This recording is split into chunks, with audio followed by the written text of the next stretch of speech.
All right, get ready, because today we're going deep into the world of dog breeds made famous by movies. Movie star dogs. You provided some seriously cool sources for this one, and honestly, I was surprised by some of the contenders. Oh, yeah. Yeah, like, who knew a certain Disney movie could make huskies so popular? It's true. Certain films have definitely boosted the stardom of specific broods.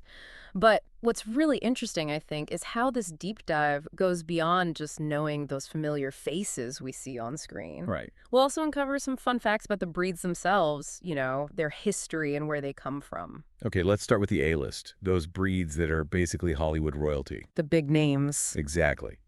You can't talk about movie dogs without mentioning the German Shepherd. Classics. They've been on the silver screen forever. I mean, Rin Tin Tin, anyone. Oh, for sure. And there's a good reason German Shepherds are such a mainstay. It's their intelligence and trainability that make them so perfect for those more complex roles. Makes sense. Think about it. Police dogs, military heroes, even search and rescue dogs. They're the action stars of the dog world. Totally. And speaking of dogs that just melt our hearts, who could forget Golden and Labrador retrievers? Oh, they're the best. Marley and me? Anyone? I'm not crying, you're crying. Oh, those retrievers definitely know how to steal a scene. And it's interesting, their names give us a clue about what they were bred for. Yeah. They were bred as hunting companions, expert retrievers of game. So fetching ducks and geese all day. Wow, I never thought about it that way. Those breeds are iconic for sure, but I was surprised to see Siberian Huskies on the list. Interesting. The source material even mentioned Snow Dogs as a film that really boosted their popularity. I wonder if that's true for you too. It makes total sense when you think about their background. Huskies were bred for sledding in cold, snowy places. Right. So those icy landscapes in movies just make them look right at home. Speaking of looking at home, pugs were another surprise. Oh yeah, the pugs. And it got me thinking, especially because the source mentioned their breathing difficulties. It's crazy how those smushed faces are so iconic, but it makes you wonder about the trade-offs between looks and well-being. Absolutely. As we go through these breeds and how they became famous, it's important to consider the whole picture. Right. Not just their on-screen charm, but also where they come from and any health issues that might come with certain physical features. That's a great point. All right, let's move on to some other big names. We've got Dalmatians, instantly recognizable with those spotted coats. Did you know they were originally bred as carriage dogs? Really? Yeah. They ran alongside horse-drawn carriages, almost like canine bodyguards. Huh. How interesting. And we have beagles, those adorable scent hounds Love them. with those amazing noses for tracking. They were originally bred for hare hunting, Of course. but now they're sniffing out treats and winning hearts in movies. Exactly. And speaking of interesting origins, the list even mentions basset hounds. Did you know there are 6 recognized basset breeds in France? 6. No way. And I can't leave out the Jack Russell Terriers and Great Danes. What a pair. Talk about a difference in size. Movie directors love to play with that, using it for both comedic and dramatic effect. Mm-hmm. Think about it. A tiny, energetic Jack Russell bouncing around a giant, gentle Great Dane. Yeah.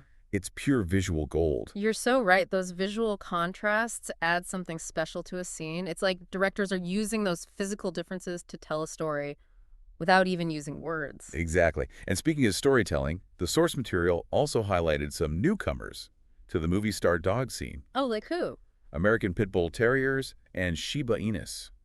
Apparently, Shiba Inus are super popular in Asian cinema, which is really interesting considering how global movies are these days. Right. It reminds us that the world of movies is always changing, and the dogs we see on screen reflect that.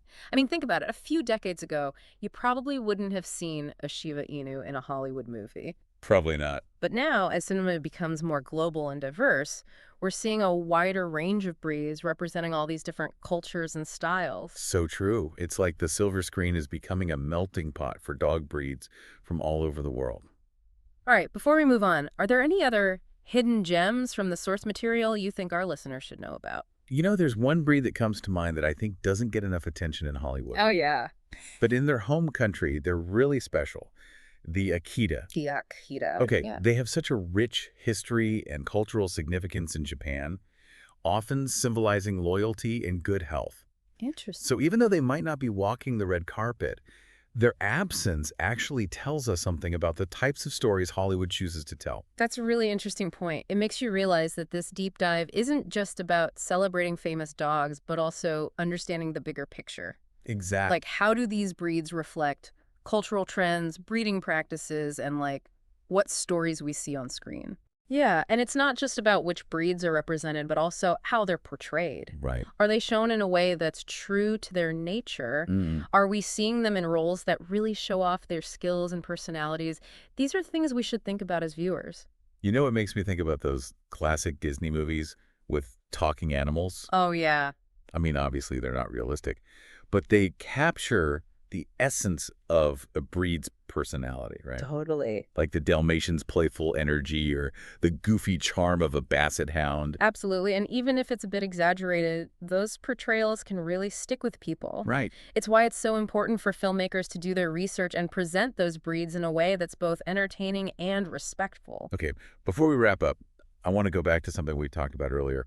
The source material mentioned some health concerns for certain breeds, Yeah. like the pugs and their breathing problems. Right. It makes you think about the choices we make as viewers, but also as a society. It does. Sometimes we put looks above well-being. Yeah, it's a complicated issue. On the one hand, we love those unique features that make some breeds so appealing. Of course. But then we have to ask ourselves, are we okay with breeding practices that might hurt a dog's health? It's a tough question, but important. It is. And it's something I hope our listeners will keep in mind as they watch movies with our four-legged friends. Well said, because in the end, our love for these animals should go beyond the screen. It's about standing up for them and appreciating them for who they are. I couldn't agree more. Wow, what a journey this has been. It really has. Exploring the world of movie star dog breeds. I mean, we've gone from the classics to the rising stars and learned so much more than just what we see on screen. Absolutely. We've gotten to see their origins, their unique traits, and even thought about the cultural and ethical stuff that surrounds how they're shown in movies. It's like we've uncovered a whole new layer, the dogs behind the stardom. And we've found that there's so much more to these dogs than just those cute faces and wagging tails. Way more. They each have their own unique history, their own personality that they bring to the screen. Right, they reflect those bigger cultural trends and even bring up important questions about breeding and representation. Exactly. It's a good reminder that every time we see a dog on screen, there's this whole story behind them. A whole backstory. And it's up to us as viewers to really think about those stories and all the things that go along with them. To appreciate the whole picture. So as you continue to watch those movies with our four-legged friends, I'll leave you with this thought. Ooh, a parting thought. Love it. Think about the dogs you've seen in movies recently. Okay. What made them stand out? Was it their breed, their personality, or maybe how they interacted with the human actors? And how did that make you feel about that breed? That's a great question.